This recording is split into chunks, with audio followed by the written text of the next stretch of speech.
Hi, welcome to Two Italian Women And the stories we tell. with Erica Martin. And Diane Bovalino. Welcome back. So last time we were talking about self-love, and that is not just little things we do to take care of ourselves. That's self-care. And we talked about all the different chakras in the body and how they hold and store energy. Would that be a fair summary? That is a good summary. Okay. And so today we really wanted to focus on mind and body. So in order to really begin paying attention to the things that are going on in our body, you really need to understand the things that are going on mentally and take away all the different layers, all the bullshit, all the stories we tell ourselves, all the things we've been through. And at the bottom of that pile is just a thought.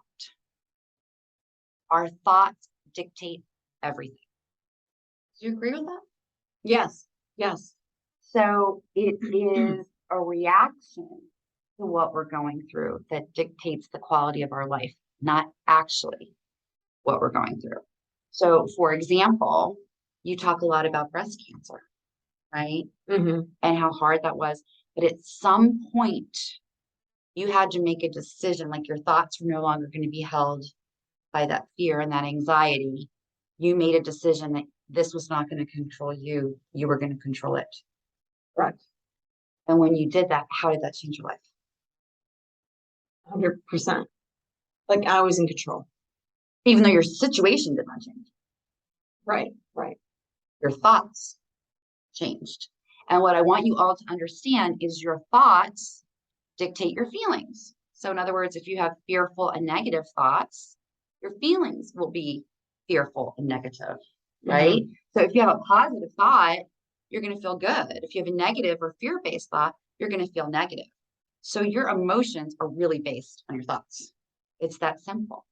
So you need to begin to change your thinking. And how you begin to do that is asking yourself two very basic questions. Who am I? Which goes to our last conversation about really figuring out who we are. And how am I going to respond? And if you can figure out part one, who I am and who I want to be, then how you're going to respond makes sense. They'll be in alignment, So you said, I don't want to be a victim to having breast cancer, right? And so that changed everything energetically for you. You began to take control of your life and said, I will not live in the fear of the disease. Correct. Right. And same for me, I struggled for 8 years undiagnosed with this like crazy autoimmune condition. And I have to tell you, it was very hard when it was like, who am I going to be? I think all I was focusing on is I just want to survive this. That's who I want to be. I just want to get through this. And then the longer the universe tests us on certain subjects, mm-hmm. I think those tests are there for a reason.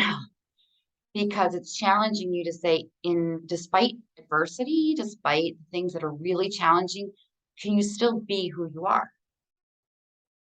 Will you still remain your true self? And that's the trick. Or is it going to change you for the better? Oh, even better. Or the worse. And we hope not the worst, but that can happen. Yeah, true. Right? So it becomes the conscious awareness that our thoughts are everything. Our thoughts are dictating our feelings. Our feelings are then dictating our behaviors. Our behaviors are then dictating our outcome, right? And this is a lot of what we do in cognitive behavioral therapy. Look at our thoughts, our feelings, our behaviors, mm-hmm. and then our desired behaviors, right? So if you're saying, I want to behave a certain way, but I'm not, I'm behaving the opposite, then you really need to look at what your thoughts are. And more complicated, I'm hoping this makes sense. Are you with me? Yes. Okay. Your thoughts are dictated by your belief system. And that's the root chakra that we were talking about in our first video. It's like what grounds you? Where do you hold your beliefs about who you are, family expectations, family of origin, your life experiences, your childhood experiences would shape us, right? So if deep down you believe you're not good enough, then every thought you have is going to be a reflection of that belief. Correct. Does that resonate with you? But you can change that. Absolutely. So And maybe talk about that. Like, how do we begin to change that? One is awareness and education, which is why Diane and I are here. And two is practice, right? Whatever practice you want to use to change that. Mm-hmm. But first, I find that the person needs to find out what they need to change. So you need to find out what it is. I think you were just saying, what is my adverse belief I need to change? Mm-hmm. And changing a belief is hard because when you think about it, it's kind of like an invisible virus that runs on your computer, right? It's there, it's always active, but you're just not aware of it until something goes wrong. And when something goes wrong, it's like you have like a crisis reaction to it, but it's been there all along. Right. It's just now it's like rearing its ugly head and saying, hey, you need to pay attention to me, you need to do something.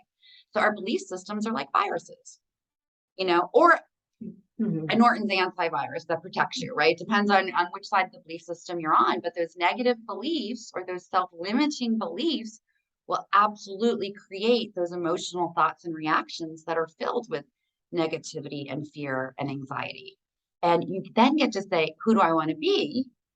I don't want to be anxious and fearful and living in this kind of anxiety, which means that's where you begin. That's where you start thinking, I'm going to change the way I interact. And it's hard because these things have been there a long time, which is why we approach everything from that mind, body, spirit perspective. What appeals to one person may not appeal to the other, but it's finding the gateway for you personally that opens you up to saying, change actually is possible. It's possible for everyone. Mm-hmm. And it doesn't matter how old you are. Mm-mm. Or how long that program's been running. You have the power to do that. And so we really just kind of wanted to walk you through very quickly that cognitive behavior lesson today of your thoughts dictate your feelings dictate your emotions dictate your behavior. And so if you're caught up in a behavior or a cycle that you feel like I really just cannot get myself out of it, you got to look at your belief system. And that's the hardest thing to do. And I promise you, as soon as you say my belief system is, I don't feel good enough, even under that, there's going to be deeper layers of why you don't feel good enough. That's your work, right? So I don't know about you, but my self-defeating behaviors, I guess I should say, came from the belief that I'm not good enough and I don't feel heard and I don't feel valued. And so if I take that belief system into every interaction I have at work or with friendships or whatever, you can see how toxic that is. Like if that's my belief, I'm just waiting for someone to make me feel bad, to make me feel unvaluable, right? Where that came from, well, that's a whole other story. I had to do a whole lot of work around that. But like, what was your self-limiting belief if you could go back to that time? Do you know what it was for you? I don't know. I'm thinking. I have an idea, but I'm gonna let you. Like what it actually was. I think there was lots of it. I'm sure. I'm not good enough. I'm not deserving. Those are a few coming to my head right now. And tied to that though was then why speak up? Like my needs, my voice isn't important because I'm not good enough, right? Or I'm not deserving. And so if you live in that energy of two of us not being good enough, not being deserving of things, then you live in deficit. But when you start realizing these were just made up thoughts, there's really nothing of merit to this. It's amazing how that shift in that belief system changes everything. Because now we look at it and say, I am deserving. I do the work. I help people. I'm an empath.